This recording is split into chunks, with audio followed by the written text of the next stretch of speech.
that you are in over your head, or they come and tell you some horror story about how much money they lost in real estate, or stocks, or bonds, or whatever, what you gotta do is just put up the force shield. It's their story. Let it be theirs.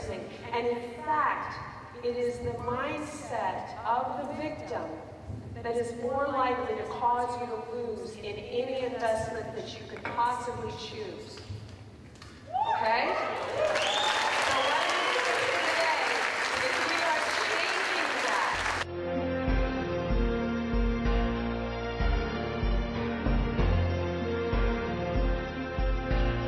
Nevada is probably the most mining-friendly state. If you treated it as a country, it would be the third largest gold producer in the world. Really? And a lot of people don't know that. Once again, Rob McEwen, one of the most respected and successful CEOs in the gold business. I'm Natalie Pace, CEO and founder of nataliepace.com, bringing you recipes for the rich life. Thanks for watching the Forbes.com video network. CEO Joseph Moglia on mergers, online trading, investing, 401ks, and more. For our viewers, you took it from 700 million to up, the highest was 12 billion market cap. How did you do that? We recognize that we're in business to be able to take care of our clients. Wait, I mean, you're giving away $500, free trades. I'm waiting for a trip to Tahiti. Is that, I mean, are these, with these margins though, that's got to really cut into your profit. And so who is the official website for the 2008 Beijing Olympics? Chinese people are so eagerly absorbing, learning all the advanced knowledge and the Western world has developed, so that it's not actually not the Wild West. It's a very it's a capitalist market. Mm-hmm. It's called a communist, but it's called a communist government, but it's actually a Confucius government. A government have very proactively promoting the industry, helping China's industry.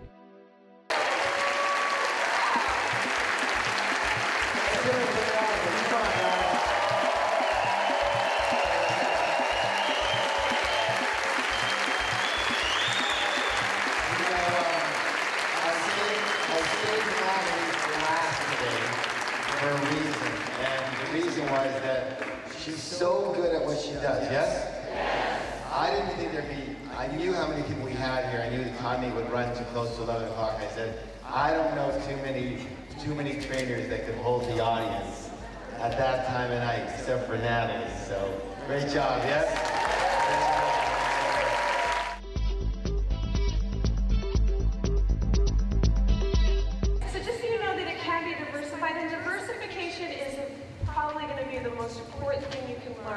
In any investing, you want eventually to have yourself so diversified that if real estate goes down, it's okay, you aren't panicked to sell.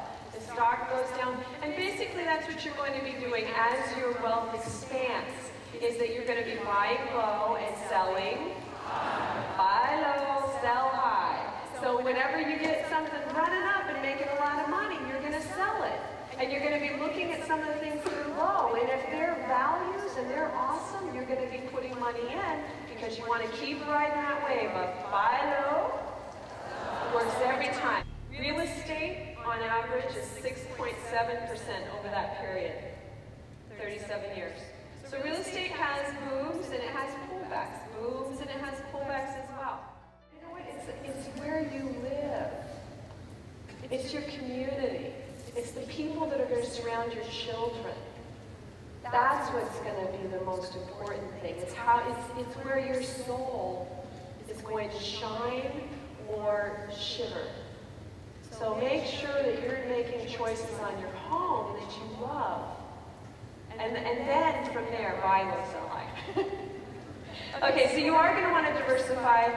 Stocks are the best performing asset class over time. That's true even with the Depression, that's true even with Black Monday, and that is true even with the internet boom and bust.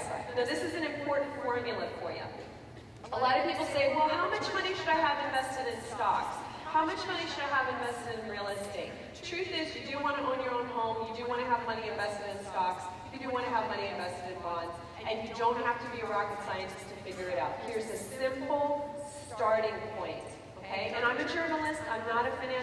planner, but when I've interviewed a lot of financial planners, this is what the really, really great ones tell their clients. You want to take a percentage that's equal to your age, completely safe. Completely safe. If you're 20, you can take 20% and put that, you can put it in bonds. Bonds are traditionally very safe.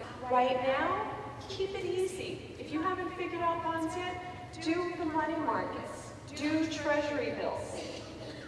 Number one, invest in what you know, and I always say, and love. Because I think, and the reason I add and love, I think if you love it, that if it gets in hard times and you have a strong conviction of why you invested in it, you're not going to be tempted to sell low. And the easiest way to lose money is by panicking. It's by, just getting rid of the pain. So if you really love it, if you bought a home that you really love, and for some, like when I had bought my first condo, I loved the idea of owning my own home. Guess what happened right after I bought it? Fire, flood, earthquake, and riot. Mudslide. 5. Can you imagine how fast that went down? I've never been through hard times.